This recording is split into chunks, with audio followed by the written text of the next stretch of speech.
There's a phrase being repeated everywhere right now. Protect your peace. And on the surface, that sounds wise. But almost every destructive idea begins with a fragment of truth. Yes, you should protect your self from manipulation, from abuse, from repeated disrespect. But now, ordinary disagreement is being called toxicity. Discomfort is being called danger. Accountability is being called negativity.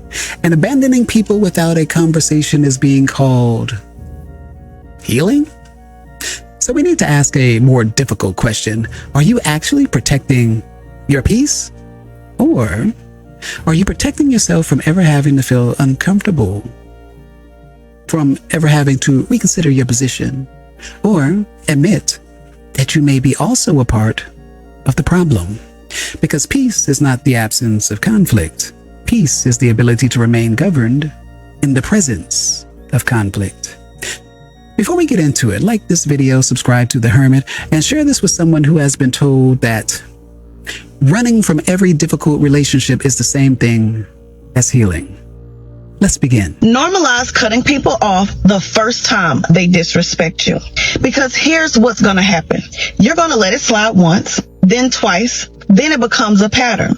And now they playing in your face because you keep giving them a playground. People don't disrespect you because of who you are. They disrespect you because of what you allow. When you cut it off the first time, they know not to play with you. Either they stop or they go. Either way, you win. Now this sounds powerful because it promises certainty. One act of disrespect, one violation, one mistake, and the person is gone.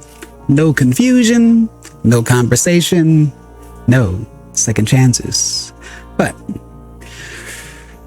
there's a problem with living this way. Not every moment of disrespect is a part of a calculated pattern. Sometimes people are tired. Sometimes people misunderstand you. Sometimes they react badly. Sometimes they are wrong. And sometimes, whether we want to admit it or not, we are the ones who created the tension. A person who cuts everyone off after the first offense may not be displaying strength. They may be displaying an inability to tolerate the complexity of being close to another human being.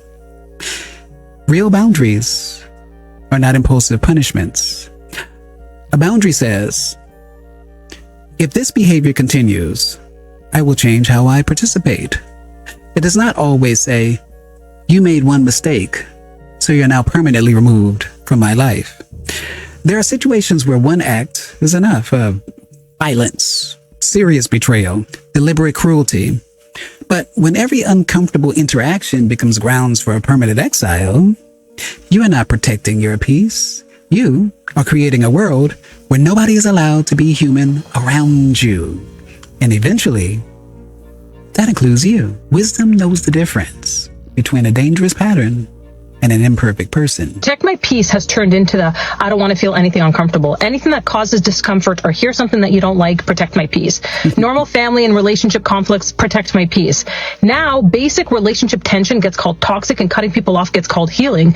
And people are ending relationships because they don't want to feel the discomfort and have no accountability. Right. And they'd rather avoid feeling anything. And that's not protecting your peace. It's using this therapy language to justify walking away from normal human conflict and staying stuck, playing the victim who can't handle anything hard in life. This is the central issue.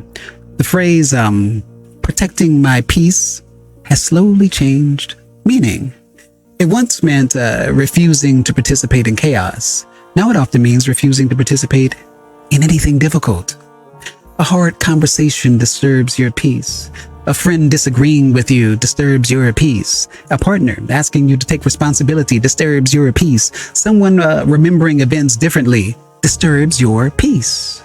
But peace was never supposed to mean that reality must constantly arrange itself around your emotional comfort. That is not peace. That is control. True peace does not require everybody around you to speak perfectly, agree immediately, and never activate an unresolved part of you. True peace is internal order. It is the ability to hear something uncomfortable without immediately collapsing, without immediately attacking, blocking, or disappearing. The hermit does not seek a life without disturbance. No. The hermit develops an inner center that disturbance cannot easily govern. Some conversations are uncomfortable because they are unhealthy, but other conversations are uncomfortable because they are true. When you automatically label all discomfort as toxicity, you lose the ability to tell the difference. The goal of healing is not to become impossible to disturb. No, it is to become difficult to control. 5 people you should cut out of your life. Be careful with the last one. Number 1, the competitor. They might want to see you do well, but they surely don't want to see you do better than them. Number 2, the user. They will only love you as much as they can use you. As soon as you no longer give them what they want, they disappear. Number 3, the blamer. They make you feel guilty and never take responsibility. Their manipulation goes so far that you even start to believe you are to blame. Number 4, the complainer. They will steal your peace by complaining about the same things they aren't willing to change. Number 5, the abuser. They abuse your forgiveness, trust, and loyalty. They abuse everything you give them, and you will only realize it when they are no longer in your life. Think about that for a second. And remember, your well-being is important. Surround yourself with people who uplift you and bring positivity in your life. Don't be afraid to let go of those who drain your energy and hinder your growth. Your happiness and peace of mind are worth it. Now, lists like this, they're very attractive because they make human relationships feel simple. The competitor, the user, the blamer, the complainer, the abuser. Some of these patterns are very, very real.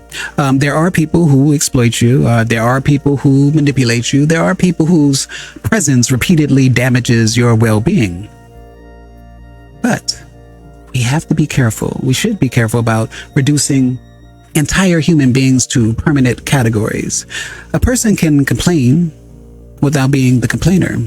A person can feel envy without being the competitor. A person can blame you in one argument without being the blamer.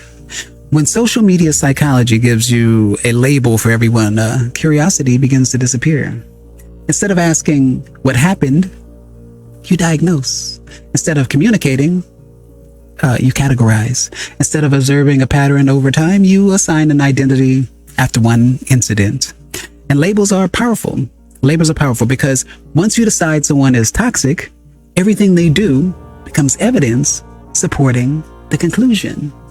Their explanation, manipulation. Their hurt becomes victim playing.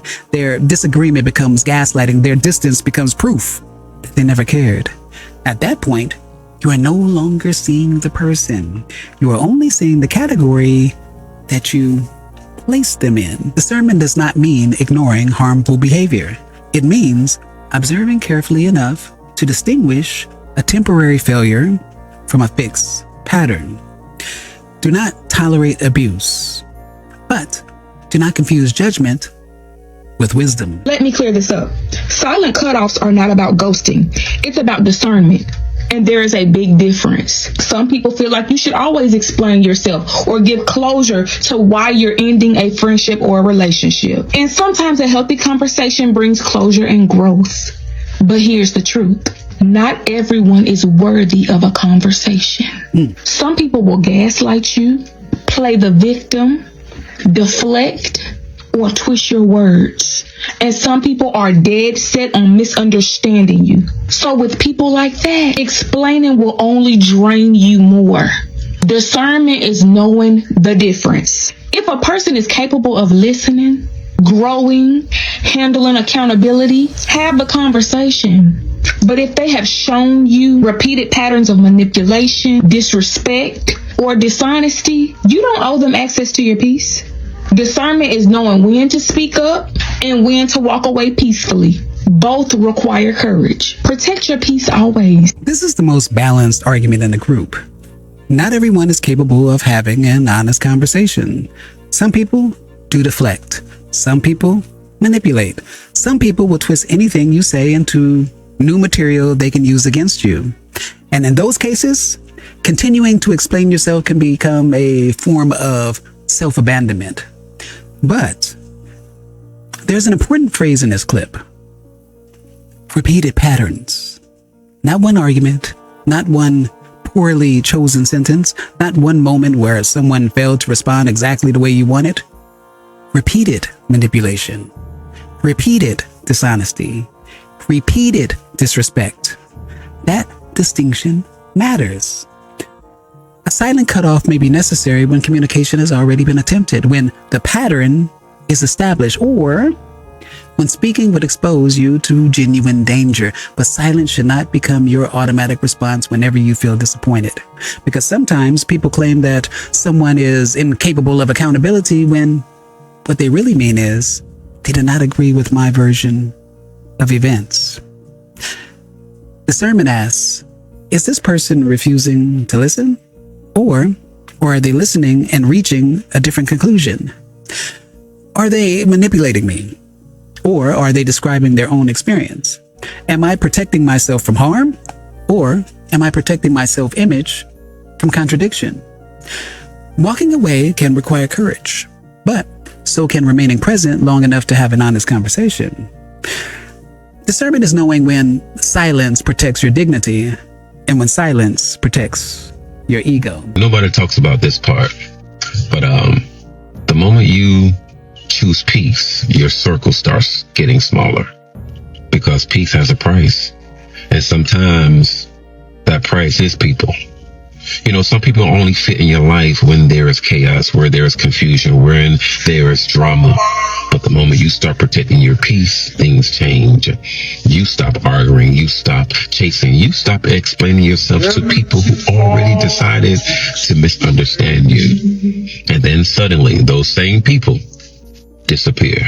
And it's not because you did something wrong. It's because the peace exposes what no longer belongs in your life. Scripture reminds us of something powerful, that if it is possible to live at peace with everyone, listen to what it says. If it is possible, that means everybody ain't gonna stay. So some of them jokers got to get the eviction note. And peace means that you stop forcing what God has been trying to remove. And sometimes, I know this is going to sting, but it's going to help. That goodbye that you did not want is the protection that you needed.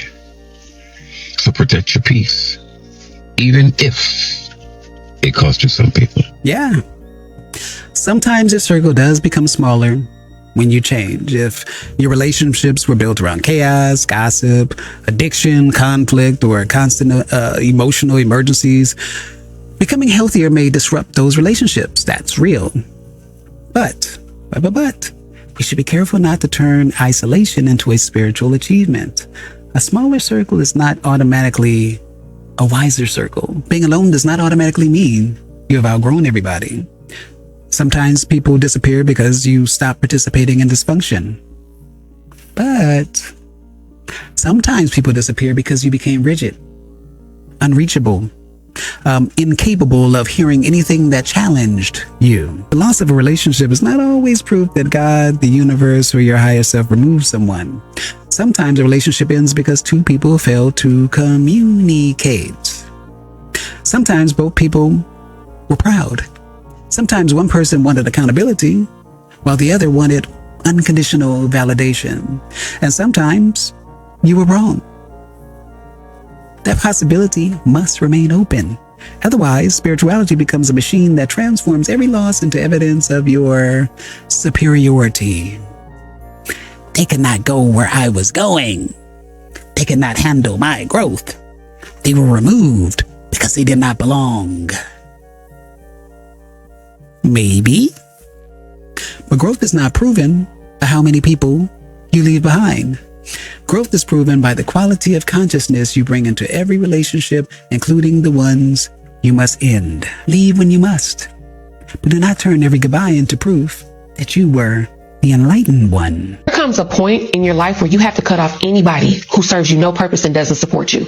And you don't owe anybody an explanation for it. Growth requires pruning. You can't elevate while dragging people who bring nothing but excuses, jealousy, or dead weight. If someone can't clap for you or pour into you or stand beside you, they don't deserve access to you.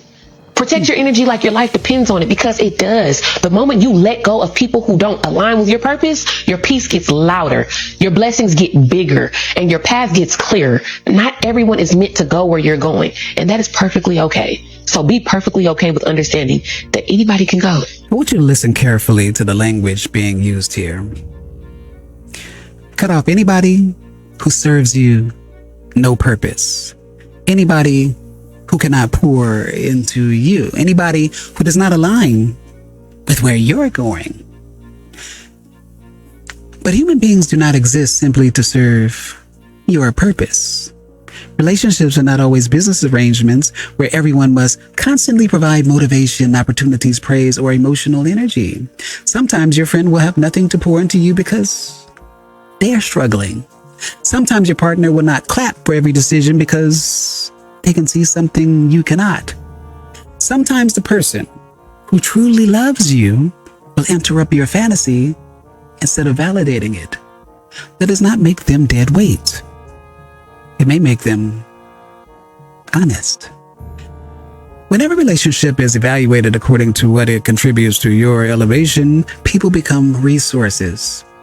And the moment they stop providing value, they become disposable. That's not self-respect.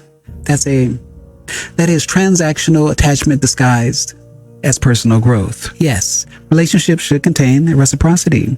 Yes, you should notice when you're constantly being used. But reciprocity does not mean every person must benefit your ambition. Sometimes the purpose of a relationship is simply companionship. Sometimes it's shared history. Sometimes it is learning patience. Sometimes it is supporting someone during a season when they cannot support you equally. A mature person does not ask only, what does this person bring to my life? They also ask, what kind of person am I becoming in this relationship? The moment everyone must serve your purpose, you have stopped building relationships and started managing assets. So, should you cut people off? Sometimes, yeah. There are relationships that just cannot be repaired. There are people who repeatedly violate trust. There are situations where distance is necessary for your safety, for your dignity, for your sanity. But cutting someone off should not be the first spiritual tool you reach for every time life becomes uncomfortable. Before you walk away, ask yourself, have I clearly communicated what happened? Have I listened as much as I have explained? Am I responding to an established pattern or a single painful moment? Is this person actually unsafe? Or do I feel exposed, contradicted, or disappointed? Am I protecting my peace? Or am I protecting an identity that cannot tolerate being questioned? A boundary is not a weapon. Silence is not always wisdom. Distance is not always growth. And isolation is not always peace. The hermit withdraws to see clearly, but the hermit does not remain hidden because he is afraid of human imperfection. He returns to the world with greater self-command. That is the purpose of solitude, not to avoid life, to meet life without being ruled by it. Protect your peace. But first, understand what peace actually is. Peace is not everybody behaving the way you want. Peace is not the permanent absence of conflict. Peace is not blocking everyone who activates an emotion inside. Peace is remaining conscious enough to choose your response instead of allowing your fear, pride, pain, or anger to choose it for you. That is self-governance. That is strength. And that is the work of the hermit. If this gave you a different way to think about boundaries, healing, and cutting people off, like the video, subscribe, and share with someone who needs to hear the difference between peace and avoidance. Until the next time, say less, observe more, and most of all, remain governed.